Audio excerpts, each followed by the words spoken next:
Good morning po sa inyong lahat at welcome po sa panibagong series na ating pong pag-uaralan ngayong araw na ito, araw ng Lunes, at ito po ay hango po sa thekingstable.org, a ministry of Global Missions Network, under the authority ng Paul and Bounty Collins po. Ito po ay kanilang mga nilimbag, ito po ay mga series na kanila pong ini-compile po para po sa ating lahat na mga tagasunod ng Panginoong Hesus. So sa umagang ito, ang ating pong pag-uusapan ay patungkol po sa born into the family.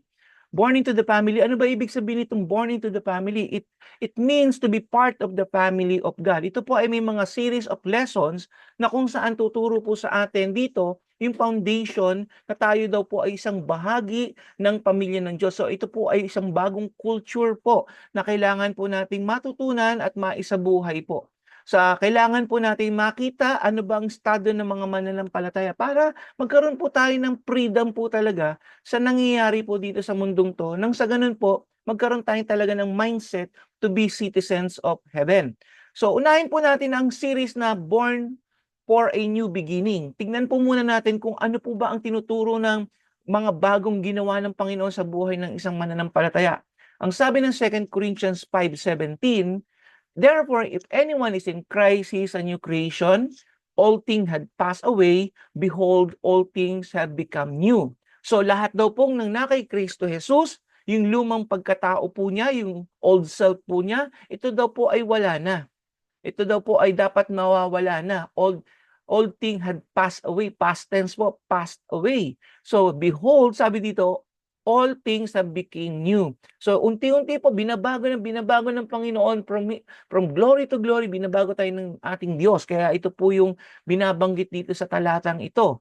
So meron po akong ituturo sa inyo ng mga ilang puntos po na kung saan ito po ay para makita po natin, 4 na puntos po na makita natin itong buhay natin kay Kristo Jesus para po magkaroon tayo ng bagong pananaw, mindset po kung ano po ba ang meron. So number 1 po, unang-una, binigyan po tayo ng regalo ng bagong buhay, a gift of a new life.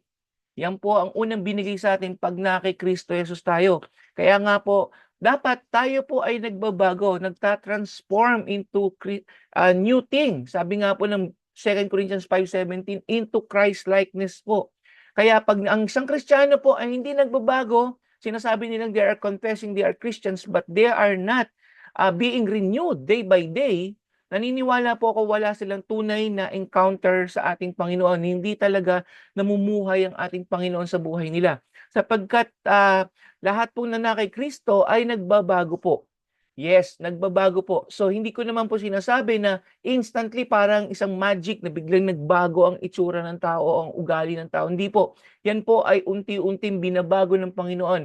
Hindi po ang katawan natin ang binabago ng Diyos, kung hindi ang karakter ang binabago ng ating Panginoon sa atin. So ano ba tong gift of a new life? The gift of salvation and the new beginning that is yours through the Lord Jesus Christ releases the power of God into your life. So 'pag na kay Kristo daw po tayo, yan, meron daw po tayong kapangyarihan ng Diyos na sa atin. Nagkakaroon ng release ang ating pong ang kapangyarihan ng Diyos sa buhay po natin, kaya tayo nagbabago.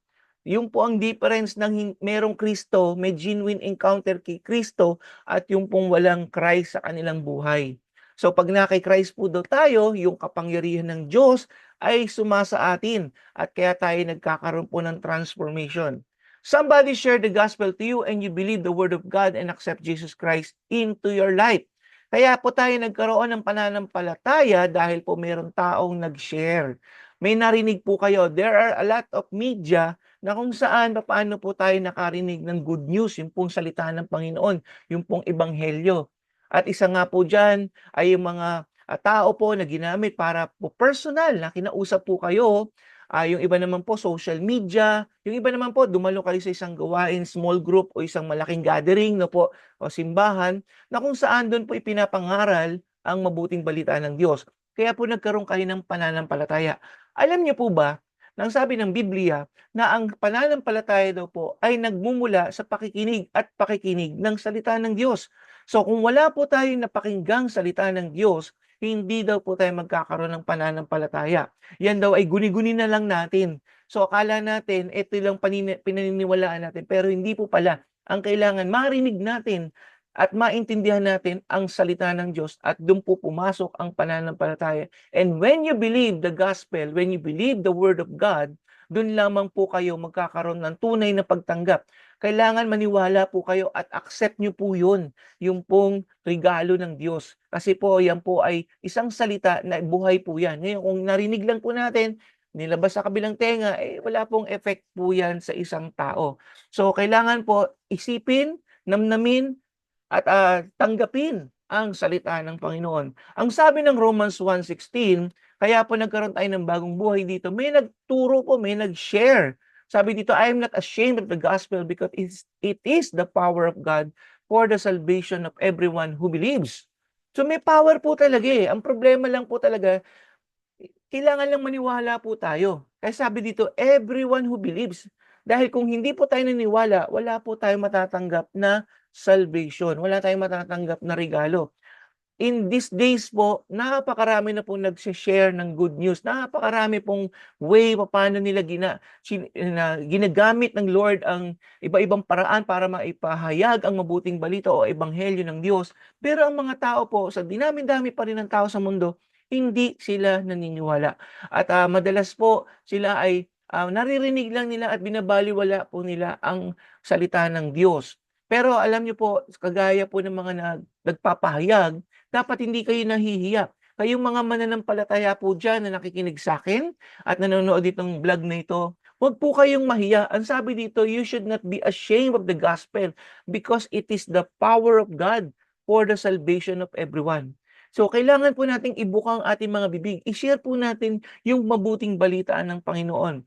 Yan. So, kailangan po may nagpapahayag para po magkaroon tayo ng bagong buhay. Pangalawa po, sabi dito, this new life is from God. So, every religion po, philosophy, ideology in the world relies on self-effort to try to change a person. Yes, yan po ang ginagawa ng sanlibutan po. Yung mga bagay na nandito sa sanlibutan, relihiyon, filosofiya, ideology o ideolohiya, yan po ay nagsasabi po ng self-effort. Kaya po meron tayong mga self-help, di ba po? Para magkaroon po ng pagbabago ang ating buhay. So, pangalawa po, new life is from God. Hindi po natin kayang baguhin ang sarili natin because we are not the one who created our bodies, ourselves. Hindi po tayong gumawa niyan. May lumikha po niyan. At ang lumikha niyan, expert po yan. Kaya nga po siya ang creator. Ang Diyos po yan. Only God who can change us. Only the gospel is different. Hindi po yan isang ideology, hindi po yan isang filosofiya, hindi po isang relihiyon ang salita ng Diyos. Ito po ay galing mismo sa ating manlilikha. So the power that is released from the gospel is not from me, but from God. So ito pong aking pinapahayag po ay hindi po ito galing sa akin. Ito po ay salita ng Diyos to encourage you, so to share, to proclaim the good news of Jesus Christ para po kung sino man po ang tatanggap, maniniwala sa salita ng Diyos, dito po sa binabanggit po natin ay magkakaroon po ng transformation, bagong buhay kay Kristo. Maaaring masasabi mo na hindi mo kailangan ng pagbabago. Yes, pare, pero alam niyo po lahat po tayo ay meron pong kakulangan. Lahat po tayo kung wala sa Diyos ay meron po tayong pagkukulang. Ang sabi nga po sa Roma, tayo daw po ay hindi nakaabot sa standard ng Panginoon. Kaya kung tayo po hindi makaabot sa standard ng Diyos, kapahamakan po ang ating pong patutunguhan.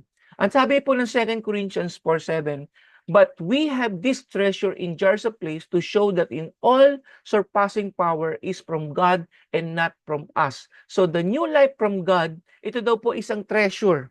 Treasure, isang magandang balita, isang regalo, isang kayamanan na kung saan ito daw po ay nagsosurpass lahat ng kapangyarihan ng Diyos. Hallelujah.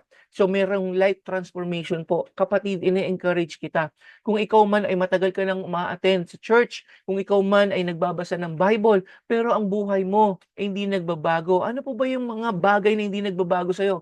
Halimbawa po, kayo po ay yung mga sinasabi ng Biblia na hindi po karapat-dapat sa Panginoon ay yung pagiging masama po, yung gumagawa ng mga habit na masasama. kapatid, kailangan mo 'tong salita ng Diyos para ikaw ay magkaroon ng pagbabago. Yung pagmumura, yung mga pagsisinungaling, yung mga ganyan, yung pagtsitsismisan, 'di ba, paninira ng kapwa, 'di ba, yung mga negatibong mga lumalabas sa ating mga bibig, yung ugali natin po, yung mga hindi karapat-dapat po sa Panginoon, ay kailangan po natin baguhin po 'yan. Pero alam niyo po, hirap po talaga, hindi natin kaya itong baguhin. Pero sa paanan ng Panginoon, lumapit ka sa kapatid sa ating Panginoon at makakatiyak ka, ikaw ay magkakaroon ng tunay na pagbabago. So, pagpaumanhin po ninyo, medyo kulang na po ang aking oras sa araw na 'to, ipagpapatuloy po natin 'to bukas at, nais ko po yung subaybayan po ang series na ito, na kung saan ito po ay makakatulong po sa ating buhay pananampalataya at pagbabago ng buhay. Manalangin po tayo. Hallelujah. Aming Amang Diyos, salamat po sa umagang ito at pagpalain niyo po ang inyong mga anak na sumusubaybay, Panginoon, ng mga taong nakikinig at nanonood nito. Lord, I pray, gumawa po kayo ng kamangha-manghang bagay, Panginoon, ang miracle sa mga buhay po nila at magkaroon po sila ng tunay na pagbabago. Lord, tanggapin po nila, Panginoon, na they are hindi sila perfect, Lord God, magkaroon sila ng pananaw na kailangan nila ng kapangyarihan ng manlilikha. Kaya po, Lord, tulungan niyo po ang bawat isa na tanggapin ang grasya na ito, Panginoon, ang regalo mo, ang salvation mo, Panginoon. Salamat po sa lahat ng ito. Pagpalain niyo po ang lahat ng sumusubaybay na ito, Panginoon, sa lahat ng mga vlog na ito. In Jesus' mighty name, Lord. Amen and amen. Kapatid, bukas magkita-kita po tayo. Subaybayan po ninyo yung series na ito. God bless you all.